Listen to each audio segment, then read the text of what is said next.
Billion chapter चल रहा था। इस बिलियन में शुरुआत दीर्घोत्तरीय प्रश्न से हुआ था और अभी तक हम आप लोग कहाँ पर हैं? दीर्घोत्तरीय प्रश्न पर ही है, उससे ज़्यादा आगे नहीं बढ़े हैं। ठीक है, दीर्घोत्तरीय प्रश्न में कहाँ तक पहुँचे हैं वो एक बार बताइए। क्वेश्चन नंबर केवल बता दीजिए। 9 नंबर हो गया या होना है? हो गया, 9 नंबर हो चुका है एक बार। अच्छा, 9 नंबर आपके सेट का हुआ है या फिर इसका हुआ?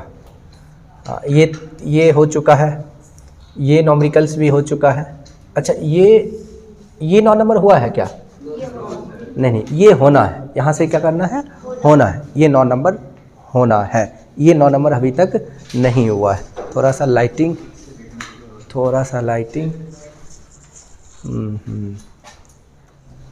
ठीक है, चलेगा, लगभग दिख रहा है। तो आपके सेट का ये क्वेश्चन नंबर कितना होगा? 10 होगा। ठीक है, जबकि इस सेट का ये क्वेश्चन नंबर कितना है? 9 है। ठीक है, तो ऐसा करिए, आप हेडिंग ले ही लीजिए। मतलब ये क्वेश्चंस का आंसर देख लेते हैं कि इस क्वेश्चन का आंसर क्या होगा। समझो सर, वाष्प दाब किसको कहते हैं? सबसे पहले इसको एक्सप्लेन कर लेते हैं, इसका डेफिनेशन समझ लेते हैं। देखिए, वाष्प दाब होता क्या है कि कोई एक लिक्विड है, इस लिक्विड को हम हीट कर रहे हैं, गैस बर्नर बनाते हैं और हीटिंग इसका स्टार्ट करते हैं। तो हीटिंग जब स्टार्ट करेंगे तो अंदर के जो वेपर है वो वेपर कहाँ आएगा? सरफेस पर आएगा। और सरफेस पर साम्य अवस्था में, किस अवस्था में? साम्य अवस्था में इसके द्वारा, किसके द्वारा? वाष्प के द्वारा लगने वाले दाब को कौन सा दाब कहेंगे? लेकिन ये भी ध्यान रहे, इस क्रिया के दौरान T जो है वो नहीं बदलना चाहिए। क्या नहीं बदलना चाहिए? ताप में कहीं कोई परिवर्तन नहीं होना चाहिए। अगर ताप में परिवर्तन हो गया तो फिर दिक्कत है, ताप में कोई बदलाव नहीं होना चाहिए। सो लिखिए डेफिनेशन, स्थिर ताप पर किसी द्रव के सतह पर वाष्प द्वारा, स्थिर ताप पर किसी द्रव के सतह पर, किसके द्वारा? वाष्प द्वारा साम्य अवस्था पर लगने वाले दाब को क्या कहते हैं सर? वाष्प दाब कहते हैं। लगने वाले दाब को वाष्प दाब कहते हैं। Full stop, paragraph change. वाष्प दाब का मान। अच्छा, एक चीज आप सोच रहे हैं कि वाष्पन की क्रिया जितना तेजी से होगा, वाष्प द्वारा लगने वाला दाब भी उतना ही अधिक होगा। वाष्प दाब का मान वाष्पन क्रिया के समानुपाती होता है। मेरे भाई, यहाँ पर आप सिंपल समझिए कि वाष्प दाब का वैल्यू जो है वो ज़्यादा होगा जब वाष्पन की क्रिया भी तेजी से होगा। वाष्पन की क्रिया स्लो होगा तो वाष्प दाब का मान भी स्लो हो जाएगा, धीमा हो जाएगा। थोड़ा और आगे बढ़ते हैं। अब यहाँ तक एक कंडीशन तो हो गया कि वाष्प दाब से आप क्या समझते हैं। अब कहता है वाष्प दाब में क्या होता है जब 2 स्टेटमेंट दिया गया। पहला स्टेटमेंट है वाष्पशील विलय को विलायक में मिलाया जाता है। जब वाष्पशील विलय को हम किस में मिला दें? विलायक में मिला दें। चूंकि वाष्पशील है और वाष्पशील विलय को अगर विलायक में मिला के गर्म करेंगे तो और तेजी से भाप बनेगा ना, तो और तेजी से भाप बनेगा मतलब वाष्पन का दर बढ़ जाएगा। किसका दर बढ़ जाएगा?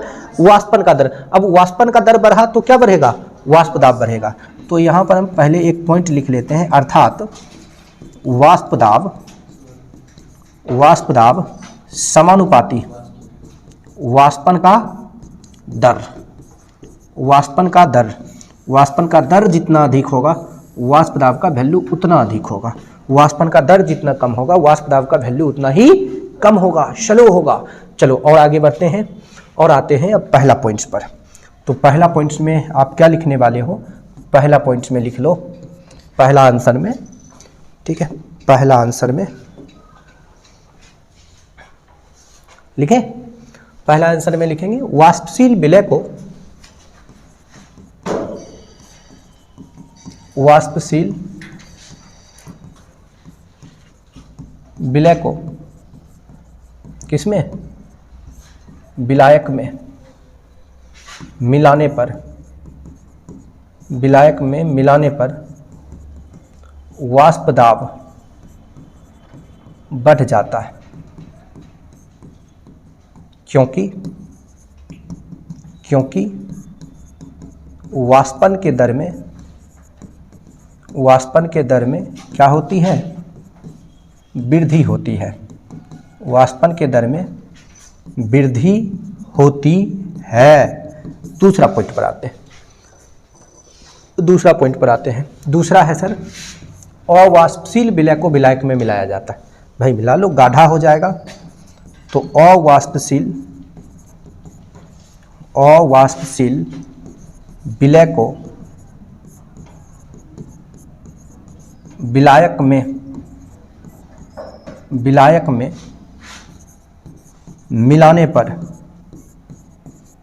में मिलाने पर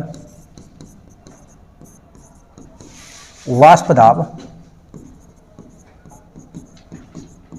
घट जाता है, क्योंकि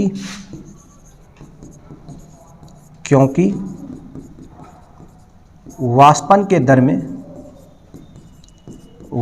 दर में क्या होती है, तो कमी होती है। वाष्पन का दर घट जाता है। नोट कर लो सर तेजी से।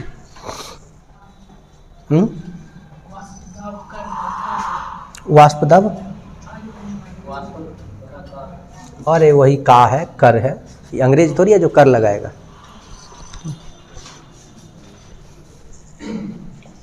कर को का कर लो, फिर क्या हो जाएगा, कर का। यही होगा ना, ठीक है। लिखा हुआ हो जाए तो बोलिए, फिर आगे बढ़े आगे।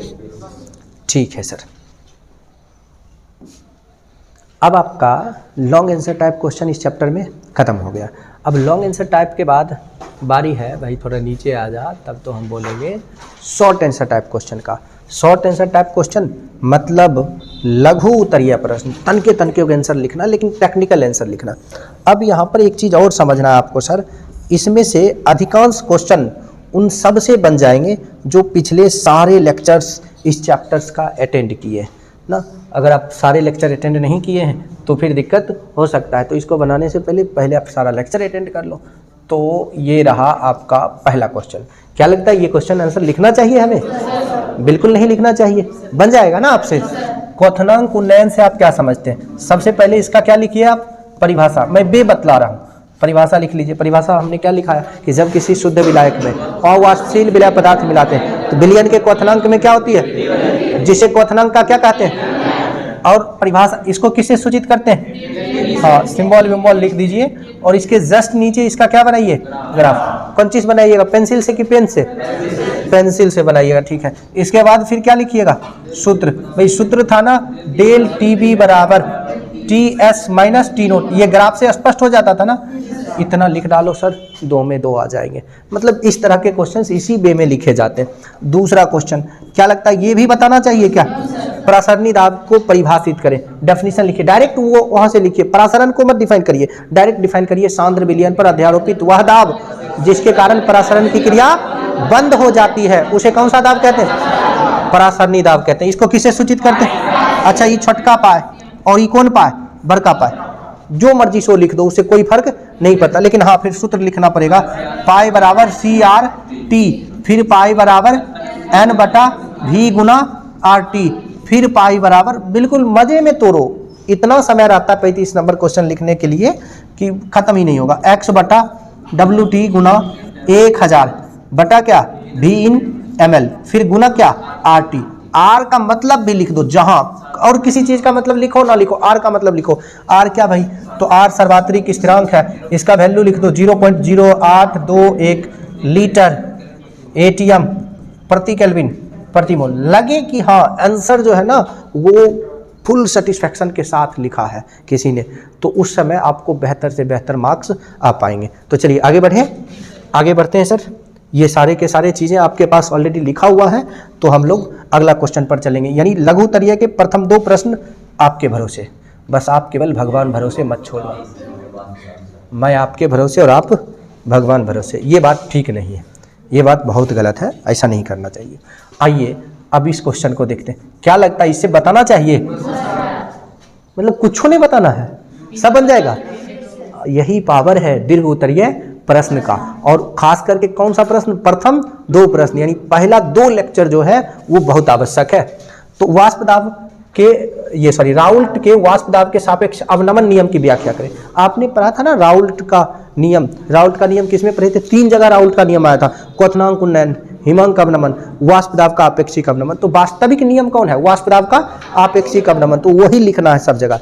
यानी यहाँ पर लिखना है राउल्ट नियमानुसार किसी विलयन के वाष्प दाब का आपेक्षिक अवनमन डेल पी बटा पी नोट विलय के मोल अंश के।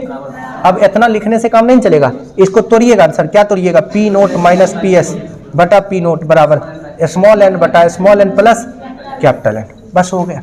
अच्छा, तीसरा क्वेश्चन ना चौथा क्वेश्चन एक ही क्वेश्चन है, बस पूछने का तरीका बदल दिया। पूछने का तरीका क्या किया? बदल दिया। क्वेश्चन वही है ना, क्वेश्चन में कहीं से कोई बदलाव नहीं है सर। तो सेम बातें लिखना है, राउल्ट नियमानुसार किसी विलयन के वाष्प दाब का आपेक्षिक अवनमन विलय के मोल अंश के बराबर होता है। तो फिर से यही बातें यहाँ भी चेप देना, हो गया, खत्म कहानी। चलिए और आगे बढ़े, और आगे बढ़ते हैं और चलते हैं सर अगला क्वेश्चन पर। कि अगला क्वेश्चन देखो, अगला क्वेश्चन जो है वो नॉमरिकल्स है। पहले शुरुआत के समय में नॉमरिकल्स पूछे जाते थे, अब धीरे धीरे नॉमरिकल्स का प्रचलन जो है बिहार बोर्ड ने हटा दिया है। इसका मतलब ये नहीं कि आप सीखना छोड़ दो, सीखना छोड़ दोगे, किसी एक साल पूछ लिया तो कहानी खत्म हो जाएगी ना। तो इसलिए सीखते रहिए। अब कौन साल पूछेगा ये निश्चित तो नहीं है ना, क्योंकि पहले पूछ रहा था।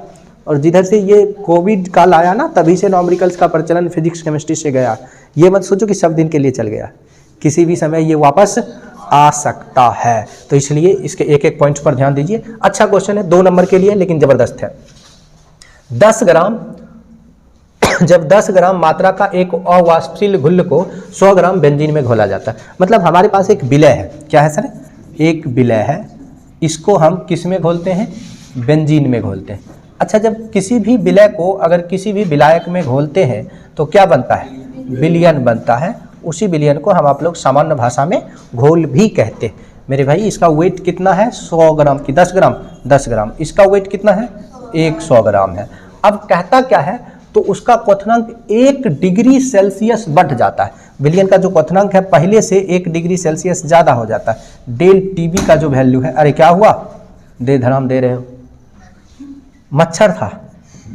डेल टीबी बराबर 1 डिग्री सेल्सियस, हमको लगा किसी को एक थपड़ा बैठा दी, इज इक्वल टू 1 केल्विन। अब देखिए घुल्ल के ग्राम अनुद्रव्यमान की गणना करें। ग्राम अनुद्रव्यमान मतलब अनुभार निकालिए, WT बराबर हुआ KB का वैल्यू दे ले। तो सर सिंपल बताओ ना, सब कुछ है आपके पास कि चूंकि डेल TB बराबर KB इंटू एक्स बटा WT गुना क्या 1000 बटा क्या ये सारे डाटे हमारे पास अवेलेबल हैं? जब सर सारा डाटा हमारे पास अवेलेबल है तो फिर टेंशन किस बात का है? सारा वैल्यू यहाँ पर रख देंगे। डेल TB बराबर, कौन TB बराबर? डेल TB बराबर KB का मान देखो कितना दिया है? 2.53। एक्स का वैल्यू कितना है सर? 10 है। WT का वैल्यू, अरे इसी का तो लफड़ा है, गुना 1000 बटा W इन ग्राम कितना? 100। सर इस पॉइंट को उड़ा लो, नीचे क्या हो? 0 1 2, बस 2 ही 0, ये 2 0 अवेलेबल्स हो गए यहाँ पर। अब जो जो कटेगा काट लीजिए। देखिए 1 2 3 4, नीचे 4 को 0, ऊपर भी 4 को 0, तो ये 4 को 0 खत्म। बच क्या रहा है? अच्छा, डेल TB का वैल्यू रखबे नहीं किए सर, डेल TB का भी वैल्यू रख लीजिए। यहाँ पर जब डेल TB का वैल्यू रखेंगे तो कितना होगा? 1 होगा। इसलिए क्वेश्चन में दिया हुआ है ना 1 बराबर 253 बटा क्या? WT। तो फाइनली WT बराबर 1 गुना WT is equal to WT बराबर 253।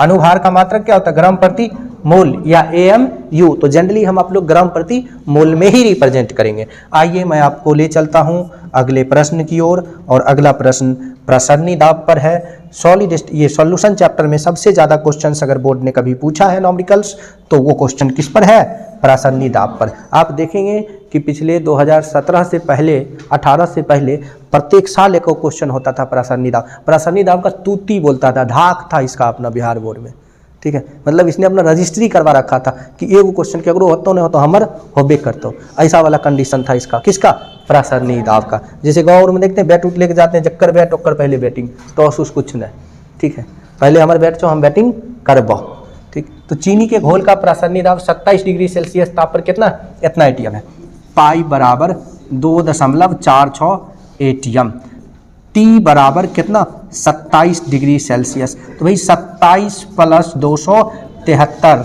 इज इक्वल टू कितना केल्विन, 300 केल्विन। अब कहता है इस घोल का समाहरण ज्ञात करें। इस समाहरण किसका नाम है, हाँ बिल्कुल शौक से, समाहरण किसका नाम है, सांद्रता का। समाहरण का मतलब क्या, सांद्रता। पहले देखो गुडुआ गया था, वो गया, अब नहीं जाओगे पक्का, ठीक है। तो समाहरण सांद्रता सी निकालना है, सी निकाल दो सर। अब सी निकालने के लिए पाई बराबर क्या सूत्र है, चूंकि पाई बराबर CRT, इसलिए सी बराबर पाई बटा क्या RT, इसलिए सी बराबर वैल्यू ऑफ पाई, पाई का वैल्यू 2.46, आर का वैल्यू हो 0.0821 और टी का वैल्यू 300। सर तनी सा बुझो इस बात को, यहाँ पर पॉइंट ला दो, 2 जीरो आ गया, इस पॉइंट को उड़ाओ, ऊपर 1 2 3 4 गो जीरो। अच्छा 4 जीरो और 4 जीरो खत्म, बच क्या रहा सर, तो बच रहा है C बराबर 246 बटा 821 गुना 3 आई दो, 3 से गुना कर दो, तो 246 बटा 3 एकम 3 3 दूना 6 8 3 24। अच्छा नहीं लग रहा, 2460 बटा 2463 लगभग एक बार में कट जाएगा, लेकिन वहाँ 60 है कहाँ, 246 ना है, तो 0.01 कर देते हैं, ठीक है। तो ये सॉल्व करके आ जाएगा 0.1 मोल प्रति लीटर। अरे एक्चुअल में आएगा C बराबर 0.099, इसके बाद कोनो नंबर। तो सिग्निफिकेंट के जब उपयोग करेंगे, सार्थक अंक का उपयोग करेंगे तो एना नहीं लिख देंगे, उतने लिखते रहेंगे कि, बिल्कुल नहीं सर, सार्थक अंक का उपयोग करेंगे और जो फाइनल आंसर होगा वो हम आप लोग लिख डालेंगे। तो चलो मजे से इस दोनों न्यूमेरिकल्स को आप नोट करो, तब तक हम मजे से बैठते हैं। वो 1 डिग्री सेल्सियस बराबर 1 केल्विन कहना हो गया, क्या यह गधा वाला बात करते हैं, और सब जगह 273 जोड़ते हैं। देखो ऐसे समझो, मतलब ये हुआ बिल्कुल चौपट वाला बात। देखिए यहाँ पर क्या लगा हुआ, डेल लगा हुआ, जरा ध्यान से समझिए। ये आपको दिक्कत नहीं हुआ, सबको दिक्कत होता है, ठीक है। हालांकि आप रेगुलर कोर्स किए थे इसलिए हमेशा बोले थे। अब आपने जानते हो कि डेल TB बराबर क्या है, TS - T0। हमने यहाँ पर क्या किया, 1 डिग्री सेल्सियस को सीधे तौर पर 1 केल्विन लिख दिया। हमने यहाँ पर वो चीज़ नहीं किया कि 1 + 273 केल्विन, 274 केल्विन नहीं लिखा। अब ऐसा क्यों कर दिया, जरा ध्यान से समझिए। मान लीजिए कि ये हमारे पास है 105 डिग्री सेल्सियस, कितना डिग्री सेल्सियस, और T0 है 100 डिग्री सेल्सियस, तो दोनों का अंतर कितना हुआ, 5 डिग्री सेल्सियस।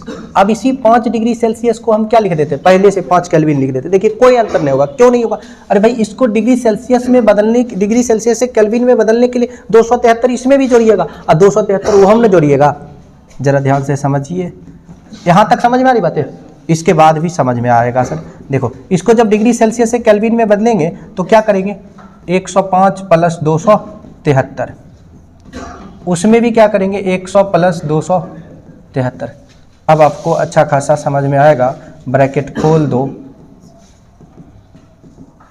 273 273 खत्म, 105 में से 100 गया। तो डेल जब कभी लगा हो, क्या लगा हो, डेल लगा हो, तो डिग्री सेल्सियस और केल्विन का दोनों का वैल्यू आपस में बराबर होगा, चाहे डेल TB हो चाहे डेल TF हो, हिमांक अवनमन हो या क्वथनांक उन्नयन हो। लेकिन ध्यान रखना उसी में विलायक या विलयन का है, तब कर दोगे तब क्या हो जाएगा, गलत हो जाएगा। तो यहाँ ध्यान भी रखना पड़ेगा, शांति भी यहाँ चाहिए, ठीक है। चलिए आगे बढ़े, ठीक है सर। अगला क्वेश्चन है हम लोगों के पास, क्या है देख लेते हैं। हाँ ये रहा, ये क्वेश्चन तो आप खुद से बना लो, ये क्वेश्चन आप खुद से बना लो, मैं केवल हिंट कर देता हूँ, मैं केवल हिंट कर देता हूँ इस क्वेश्चन के लिए। देखो 5% यूरिया, यूरिया का सूत्र क्या है, NH2CO NH2 के घोल के परासरण दाब की गणना करें, पाई निकालना है।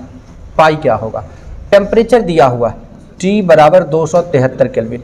टेम्परेचर केल्विन में चाहिए, केल्विन में है, तो फिर टेंशन लेने की आवश्यकता बिल्कुल ही नहीं है सर। अब देखिए यहाँ पर क्या समझना होगा, जब कभी भी परसेंटेज में हो तो बिलियन अपने मन से कितना मान लो 100। 100 का परसेंटेज निकालना आसान है। उसमें 100 में से ही कितने परसेंटेज है, आप 1000 मान लो, 1000 का 5% निकालो, 1 लाख मान लो, उसका 5% निकालो। तो वो चीज़ मानोगे ना जो आसान होता है, कि डिफिकल्ट वाला चीज़ मानोगे। नहीं, जिसको मान लो खूब क्वेश्चन लिखने को मन होगा वो मानेगा 100 करोड़, कितना मान लेगा 100 करोड़ मान लेगा। तो उसमें से ही 5% है, तो x बराबर कितना हो जाएगा 5 ग्राम। अब यूरिया है, इस यूरिया का अनुभार निकाल लेंगे।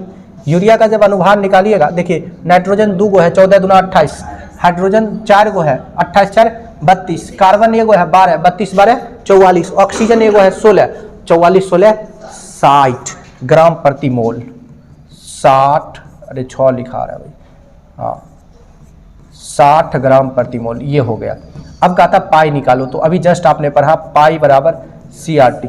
कहोगे सर CRT सी तो है ही नहीं, अरे भाई सी को तोड़ दो। पाई बराबर x बटा क्या WT गुना 1000 बटा V/ml गुना क्या RT। तो x का वैल्यू 5, WT का वैल्यू 60 गुना 1000, V का वैल्यू 100 गुना R का वैल्यू 0.0821 ना, R का वैल्यू तो फिक्स है ना, R का वैल्यू 0.0821 लीटर ATM प्रति केल्विन प्रति मोल। उसके बाद फिर किसका वैल्यू, T का वैल्यू 273 रख दीजिए और सॉल्व कर लीजिए। मैं इसको सॉल्व नहीं करने वाला हूँ, मैं इसका वैल्यू नहीं रखने वाला हूँ, मैं इसका केवल आंसर बताने वाला हूँ। 18.67 ATM एटमॉस्फेरिक प्रेशर, वायुमंडलीय दाब हो जाएगा ना। नोट कर डालो सर जल्दी से।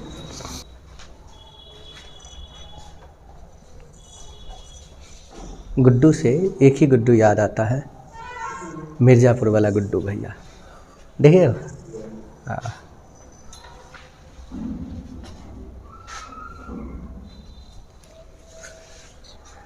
एक्चुअल में सबके अंदर एक गुड्डू भैया है, जहाँ मौका मिलता होगा वहीं चालू हो जाता है, नहीं है ना।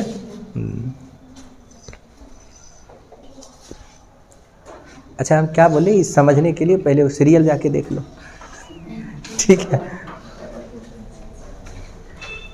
आगे बढ़े, नहीं बैग उग अभी बिल्कुल नहीं समेटना है, अभी चलेगा।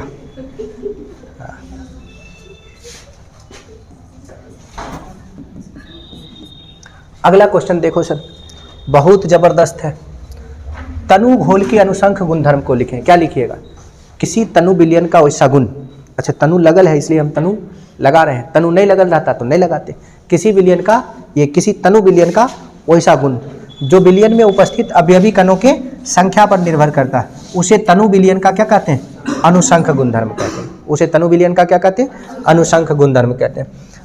उसके बाद कहता है विभिन्न प्रकार के अनुसंख गुणधर्मों को लिखें। तो क्या लिखिएगा, अनुसंख गुणधर्म कितना प्रकार का होता है, 4 प्रकार का होता है। और चारों का नाम एक जगह सीरियलबद्ध तरीका से लिख दीजिएगा।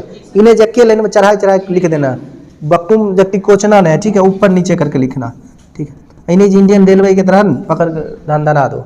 इंडियन रेलवे देखें, इंडियन कभी भारतीय रेल में चढ़ोगे ना तो मतलब आश्चर्य लगेगा, काहे किराया दिए, बिना किराया के चलाते। स्लीपर में मतलब जिसका टिकट कटता है, वो रिजर्वेशन होता है, उसमें आपको मतलब ठुसल मिलेगा। और भारत सरकार को पूरा रुपया चाहिए। किसी प्राइवेट सेक्टर में वैसा हो जाए तो हड़कंप मच जाएगा ना। लोग वहाँ नहीं विरोध करेगा जहाँ विरोध करना चाहिए, वहाँ विरोध करेगा जहाँ विरोध नहीं करना चाहिए। चलिए देखते हैं, तो इसके आंसर आप कंप्लीट कर लेंगे। अगला क्वेश्चन क्या है, समपरासरी घोल किसे कहते हैं। चलो लिख चुके हैं इसको, ठीक है। समपरासरी, सम मतलब क्या, समान, परासरी मतलब परासरणी दाब।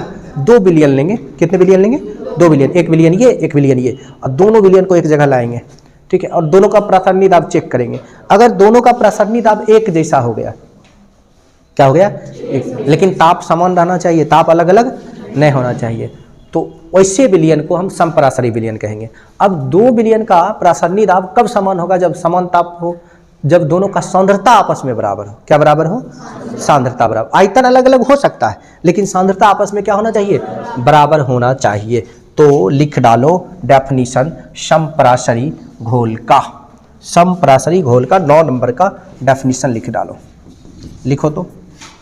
2 या 2 से अधिक, 2 या 2 से अधिक, हम भी लिख दें, चलो लिख देते। 2 या 2 से अधिक वैसा विलयन जिसका प्रासरणी दाब परस्पर समान हो उसे समपराशरी विलयन कहते हैं। उसे समपराशरी विलयन कहते हैं। उसको हम आप लोग क्या कहेंगे? समपराशरी विलयन। 2 या 2 से अधिक वैसा विलयन जिसका प्रासरणी दाब परस्पर समान हो उसको क्या कहेंगे? समपराशरी विलयन कहेंगे। हो गया कंप्लीट। अब देख लो सर, अर्थात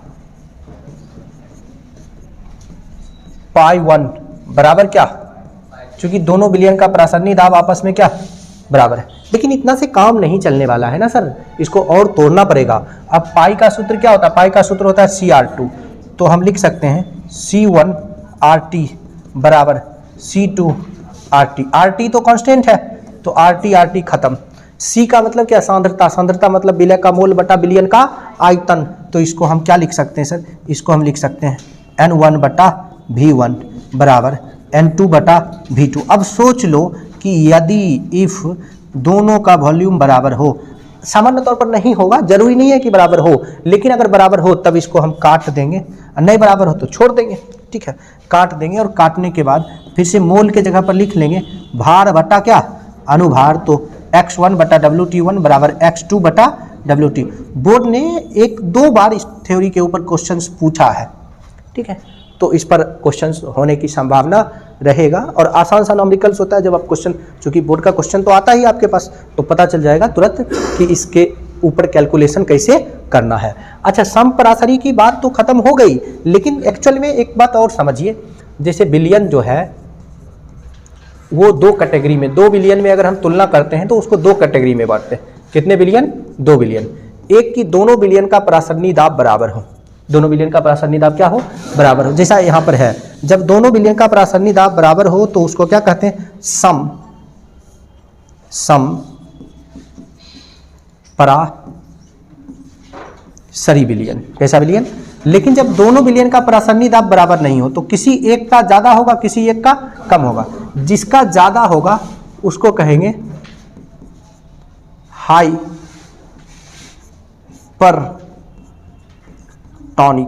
उसको क्या कहेंगे? हाइपरटॉनिक। और जिसका कम होगा उसको कहेंगे हाइपोटॉनिक।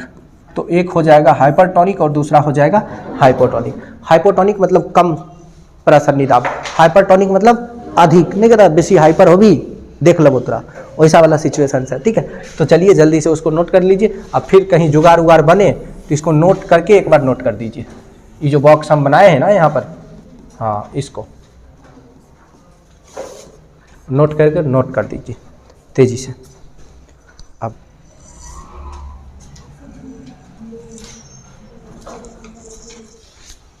आगे बढ़ा जाए? ठीक है सर।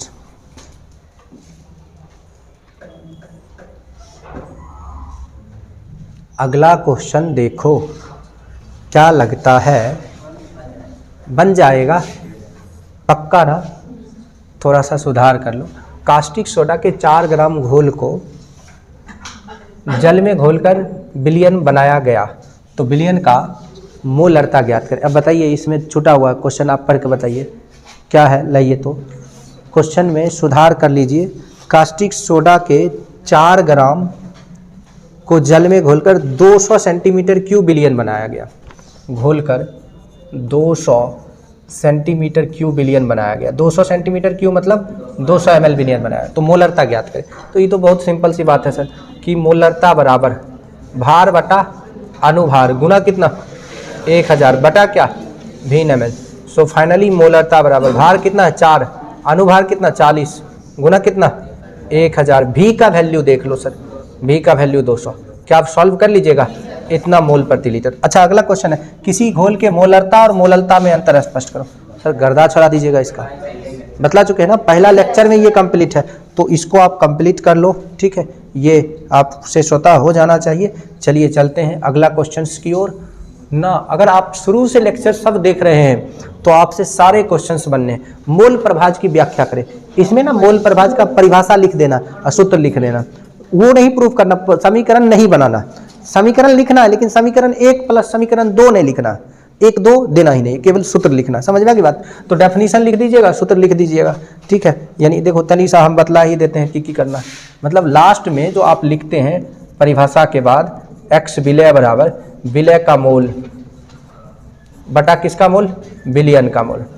अच्छा इससे पहले आप माने भी थे कि विलय प्लस विलायक इज इक्वल टू क्या बिलियन, जिसमें आप इसको क्या मान रहे हो a, इसको क्या मान रहे हो b, इसको क्या मान रहे हैं a प्लस b। तो आप लिख दीजिएगा x विलय बराबर कैपिटल A बटा capital A plus capital B, यही लिखिएगा। इसको E जो लिखते थे समीकरण फर्स्ट, E लिखने की आवश्यकता नहीं है। एक बार फिर यही काम किसके लिए कर देंगे, विलायक के लिए कर देंगे, बस इतना कर लेंगे, इससे ज़्यादा करने की आवश्यकता इसमें। लेकिन डेफिनेशन उससे पहले लिखना पड़ेगा ना, किसी विलयन के 1 मोल मात्रा में उपस्थित अवयवों के मोल को क्या कहते हैं, मोल अंश या मोल प्रभाज कहते हैं। अब देखो ये 2 क्वेश्चन हैं, इस दोनों क्वेश्चन को हम आप लोग डिस्कस कर लेते हैं। क्वेश्चन क्या क्या है जरा देख लेते हैं, ठीक है। सबसे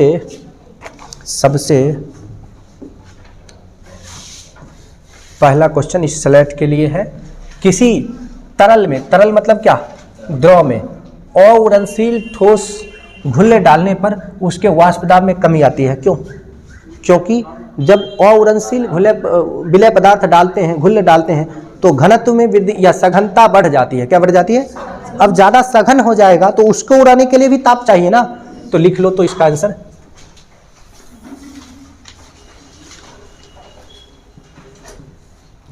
जब किसी तरल में ये लो, जब किसी तरल में अउड़नशील, उड़नशील के जगह अउड़नशील के जगह पर अवाष्पशील भी मिल सकता है। जब किसी तरल में अउड़नशील ठोस घुल्ले डाला जाता है तो घनत्व में वृद्धि के कारण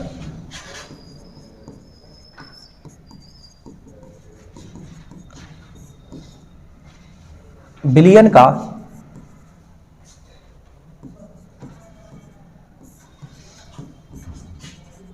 सघनता, विलयन का सघनता बढ़ जाता है, विलयन का सघनता बढ़ जाता है। फलस्वरूप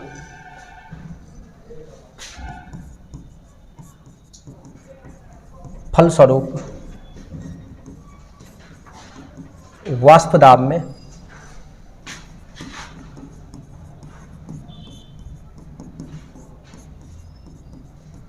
कमी होती है ना, वाष्पन घट जाता है। यहाँ लिख देंगे चूंकि वाष्पन का दर व्युत्क्रमानुपाती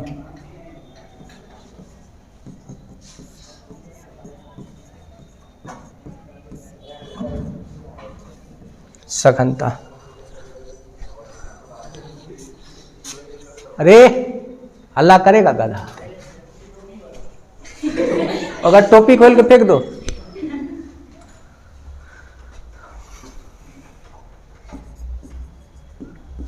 टाइम बचल है कि गया?